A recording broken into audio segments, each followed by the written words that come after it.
She will forever be known as the killer in the kitchen. Erin Patterson wove a tapestry of lies when she served her estranged husband's family a fatal feast. As a reporter for A Current Affair, I've been following this extraordinary case from the start. And in the days after that lethal lunch in 2023, Erin Patterson spoke with me in what would become her only television interview.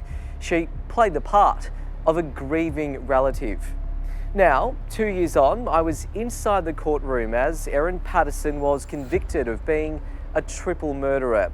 She stared me blankly in the eyes, and I'll never forget that icy cold expression on her face. This is the story of Australia's mushroom murderer. We've all had an opinion. Did Erin Patterson deliberately poison that infamous beef Wellington dish? Is she or isn't she a murderer? That decision was determined by 12 people today in a small courtroom in regional Victoria. The jury saw and heard things the rest of us didn't, until now. Sam Cucchiaro was in court, sitting right near Erin Patterson as those guilty verdicts were delivered. Sam, how'd she take the news? Ellie, there's only one word I can use to describe Erin Patterson's reaction, and that word is chilling.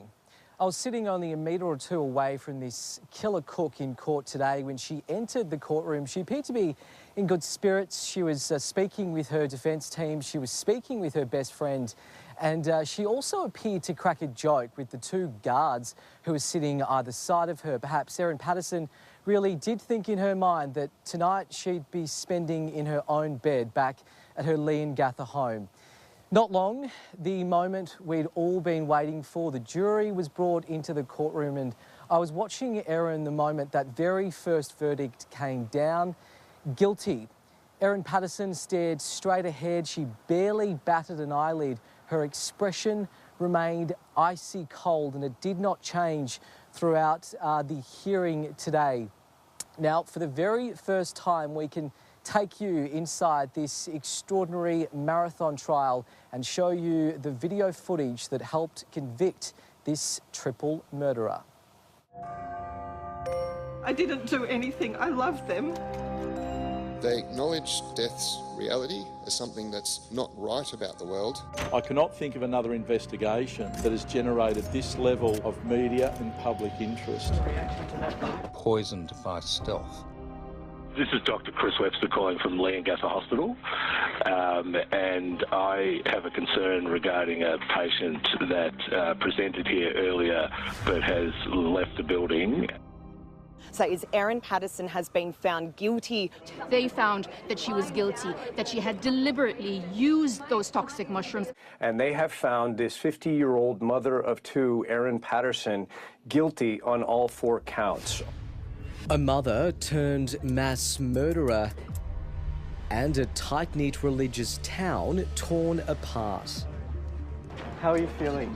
I'm saddened, and it is what it is. One of the killer cook's only supporters inside court today, her friend, Alison. Do you believe her that this was an accident? That's not a question I can answer for you. Erin Patterson concocted a web of lies to conceal an evil plan. She even lied about having cancer to lure her guests to their deaths. In the days after that meal here at her Leongatha home, Erin stopped and spoke with me in what would become her only television interview. I can't believe that this has happened, and I'm so sorry. Does this strike you as an honest person? She's wiping imaginary tears from her eyes. This is a story that begins 2 years ago on Sunday, July 16th, 2023. A fortnight before the fatal mushroom meal, Erin and her 2 kids attend the Currumbura Church in Victoria's scenic Gippsland region. There, Erin invites estranged husband Simon, his parents Don and Gail, plus Gail's sister Heather and her husband Ian to lunch to discuss a medical issue. The night before the meal, Simon texts Erin saying he feels uncomfortable coming. Erin replies, "That's really disappointing. I've spent many hours this week preparing lunch for tomorrow, which has been exhausting in light of the issues I'm facing, and spent a small fortune on beef eye fillet to make beef Wellingtons because I wanted it to be a special meal, as I may not be able to host a lunch like this again for some time. The next day, Erin's kids go to the cinema. The guests arrive and Erin serves individual beef Wellingtons, a recipe she'd taken from this cookbook. According to police, the 4 guests are served on large grey plates. Erin's is different. It's smaller and lighter in colour. Then Erin announces she has cancer and the 5 of them pray. With his compassion and his understanding. Amen. Within hours, the 4 guests would fall violently ill. Within a week, 3 are dead. And I'm so sorry that they have lost their lives. Alarm bells ring when the day after, Erin takes her kids on a trip an hour away. Despite claiming she's sick too, she only visits the bathroom at a service station for 9 seconds, then buys sour lollies, a chicken wrap and a ham cheese tomato sandwich. It's not until the next day Erin presents to hospital feigning sickness, but she leaves against medical advice. In a panic, a doctor calls 000. So the last name is Patterson, Patterson. First name? Erin, Erin. While I was attending the other patients, the nurse informed me that she had discharged herself against medical advice. She was only here for 5 minutes. Erin eventually returns to hospital, but she's reluctant to bring her kids in, despite telling doctors they ate the beef Wellington leftovers. Meanwhile, police are dispatched to get the meal out of Erin's bin. It's always been the police case that Erin Patterson never got sick because she never ate the poisoned lunch. A lunch she deliberately laced with death cap mushrooms. Detectives believe she may have foraged from this street. A post went up on this citizen science website listing a sighting of the poisonous fungi in that same area. Erin's computers previously accessed that site to look at other death cap locations. Once home, police claim Erin dried the foraged mushrooms in a dehydrator, which she then dumped at this tip. Erin tried everything to erase her digital footprint. She had multiple phones, swapped SIM cards, even factory resetting one phone multiple times, including remotely after police had seized the device. Another phone has never been recovered, despite federal officers bringing in a technology detection dog to sweep Erin's home. Erin Patterson, who was arrested, facing 3 counts of murder. Erin, did you kill them? They weigh up the odds, and in some cases the hatred of the deceased is so strong it overwhelms logic. And by and large, these people think they are more clever than they really are, and they think they will get away with it. Criminal psychologist Tim Watson-Munro.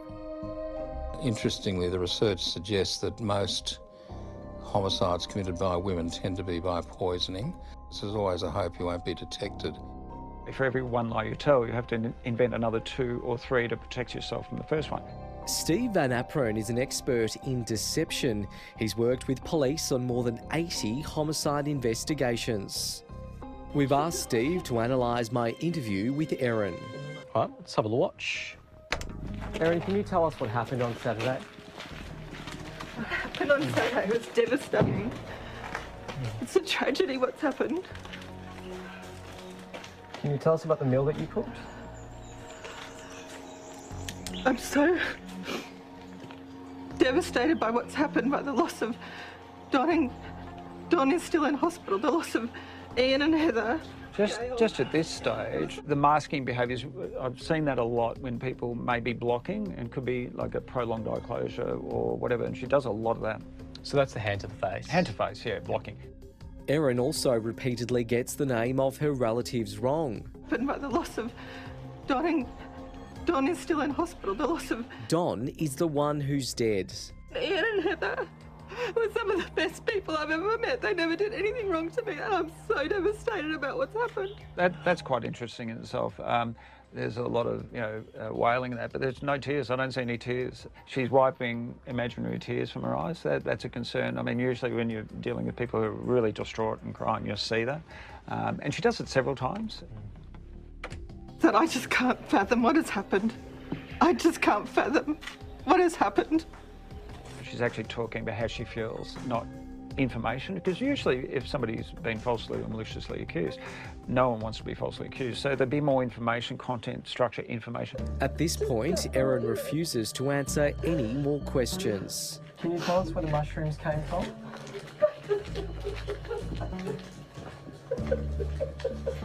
Police say you're a suspect. Do you have anything to say about that? Yes, I say I didn't do anything. I loved them. That's Where what I did the have to mushrooms say. come from? Were they picked by you, or where did they come from, Erin? Can you tell us? What meal did you cook them? Did you eat the same meal, Erin? Does this strike you as an honest person? What it does show me is she's quite evasive, omissive and dismissive. She shot you down or cut you down before and she chose not to answer the question. She could have if she had nothing to be concerned about. Why is that? Generally speaking, there's no remorse, no empathy. And the Pattersons were regulars. Just like there wasn't when Erin didn't attend the public memorials for her victims, we tracked her down as the service was on. My lawyer has told me not to talk to you, so I've got nothing to say to you. I'm sorry. If you've been unfairly persecuted in the media, as you say, this is your chance, Erin, to set the record straight. In the end, Erin chose to be tried by her peers in a country court near her home, a decision that ultimately backfired. I think it has all the elements of a sort of Shakespearean tragedy without trivialising what's occurred. As for why Erin Patterson poisoned her estranged husband's family, it's something only one person will ever know the answer to. I'm devastated. I love them. And I can't believe that this has happened, and I'm so sorry. Dr. Chris Webster's instincts were spot on. Everything told him Erin Patterson was a cold-blooded killer who laced a beef Wellington lunch with death cap mushrooms. He was the one who called police from his country hospital, blowing the whistle. This is his story. She's evil. She wanted people out of her life. He's the doctor from country Victoria at the centre of one of the world's most gripping trials. I've just told her that she's been exposed to death cap mushroom poison and she's gone. Meticulous, carefully constructed planning of this triple murder. An icy winter's morning in July 2023. Dr. Chris Webster has just clocked on for a 24-hour shift at the small urgent care department at Leongatha Hospital, 2 hours drive from Melbourne. He doesn't know it yet, but he's about to unwillingly be thrust into the starring role of a real-life murder mystery. She did not look physically unwell in any way, shape or form. That eerie, distant, not quite there look that she had on her face. The day after Erin Patterson's fatal feast, Pastor Ian Wilkinson and wife Heather arrive at hospital with suspected gastro.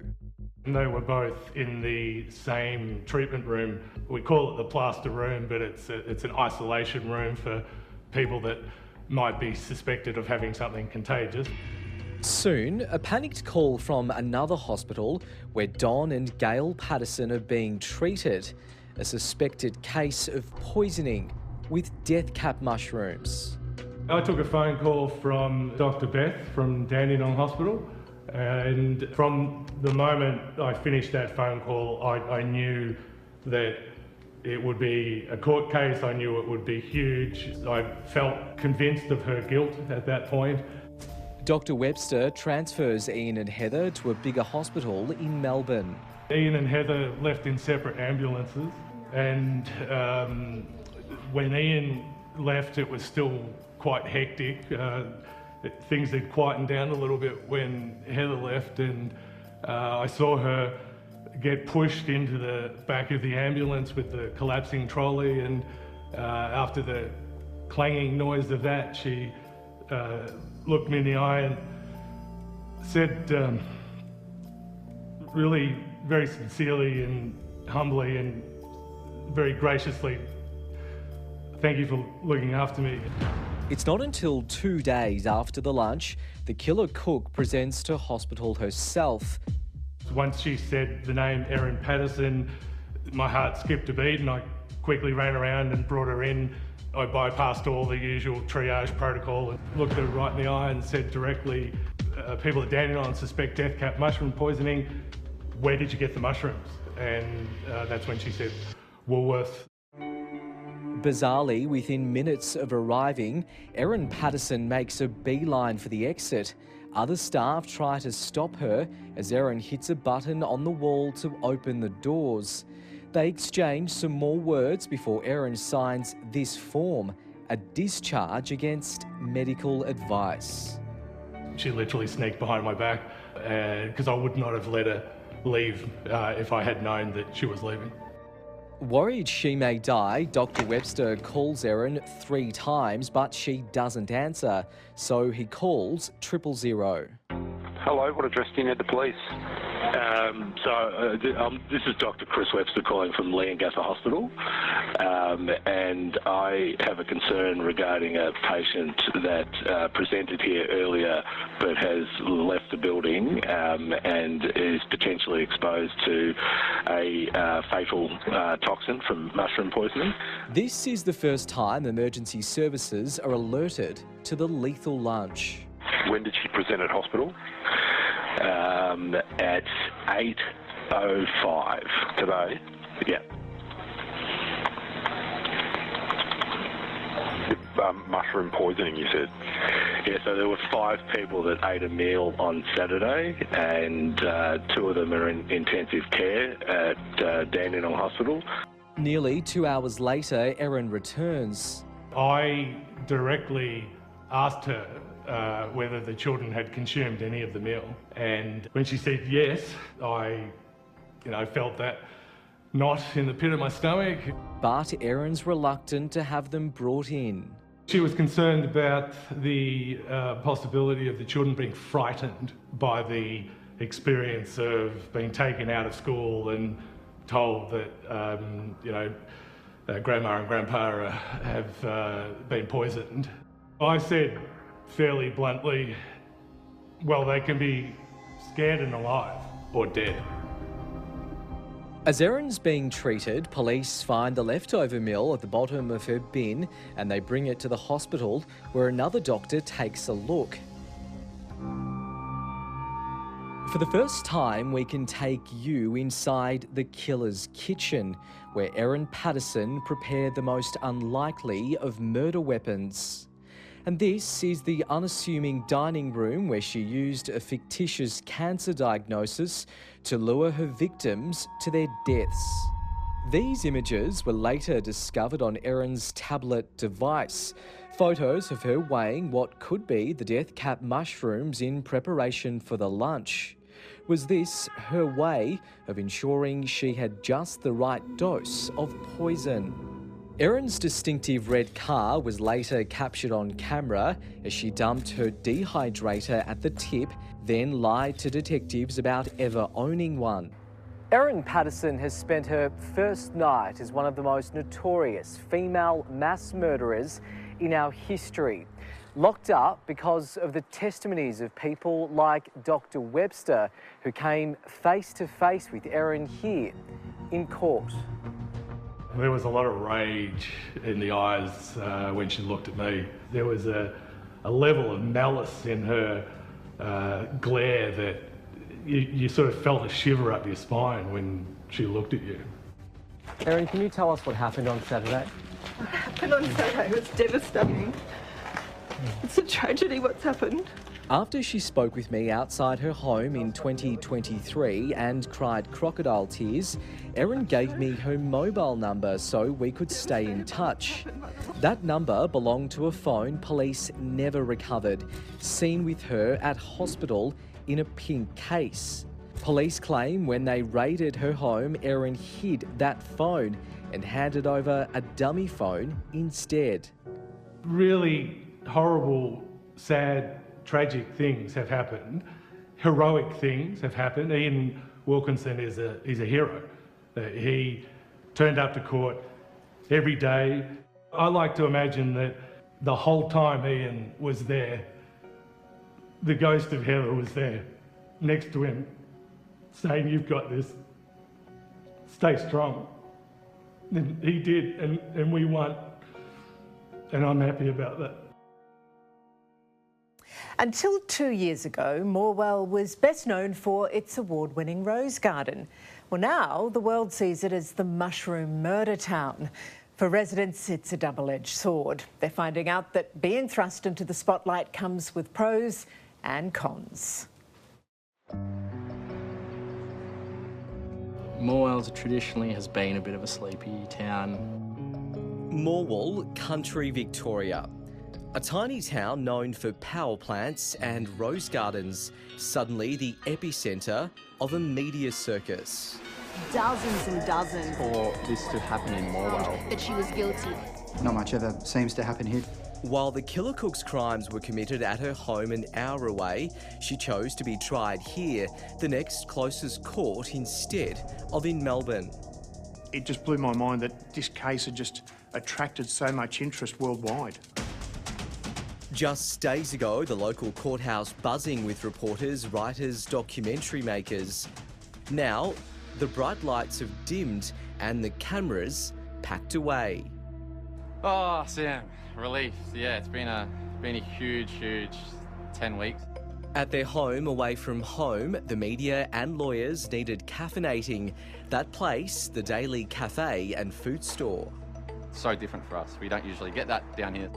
When Brandon Moore began work here as a barista, this was not in the job description. I've done millions of coffees, thousands. It's been crazy. On Monday afternoon, after 7 days of deliberations, news the jury had reached a verdict. Erin Patterson was a triple murderer. When it happened, you could tell it happened. It was during our lunch rush. Everyone inside, you can hear the chairs getting pulled back, and they jumped up and bolted out straight to the court. I think half of them left without paying, so that was funny, but I just let that slide. As I walked out of court into just a sea of waiting cameras and people out the front there, so joined in that congregation. Liam Durkin is editor of the local newspaper, the Latrobe Valley Express. This has certainly been the biggest case I've ever had anything to do with. The courthouse is just a block away from his small newsroom. It's been really good just to see the amount of people that have come down here, but by the same token, I think people will be happy to see things return to some normality now that it's all over. At court, an unlikely group of strangers lined up from before dawn each day to jag a seat. One woman even having a memento tattooed on her arm. The murder weapon is not your typical murder weapon. It's mushrooms. It's not a knife. It's not a gun. It doesn't happen much in Australia, and she's a female as well, and her age. But not everyone's thrilled their sleepy slice of the world was unwittingly thrust into the global spotlight. It was always a bit of a hard one for us, is, a town that is traditionally, a little bit further out of the woods and has nothing to do with, I guess, the case per se, to be put upon us to have the trial and have the extra publicity. Like, not all of it's good. Con Mavro-Freitas owns Mavro's Deli. His paninis have been a hot commodity. It has been good seeing a few more people around town, seeing businesses full, restaurants full. Been great for accommodation and cafes and clubs, not so good for parking. Dale Harriman, Mayor of the Latrobe City Council, says the case has injected a mozza into their economy. We know roughly about $3.5 to $4 million for the Latrobe City region. which has mostly come through food and accommodation. But there's those little add-ons where we've had the tourists come down because they've wanted to see the area and tour it around a bit. So that's been a bit of a bonus as well. I don't think there has ever been a sentence passed in relation to this kind of murder, in particular 3 murders that occurred at the same time against family members in these particular circumstances. So with the media circus leaving town, along with Erin Patterson, who's moved into her tiny box in prison, what happens from here? Technically, you've got 28 days from the time that you are sentenced to appeal your conviction. I can tell you that doing conviction appeals, they are very, very difficult. Criminal lawyer Ruth Parker from Galbally Parker. I often say to my clients that there are really 3 constituent parts to a trial. There's the facts and the evidence, there's the law, and then there's common sense. And common sense is what convicts you every single time.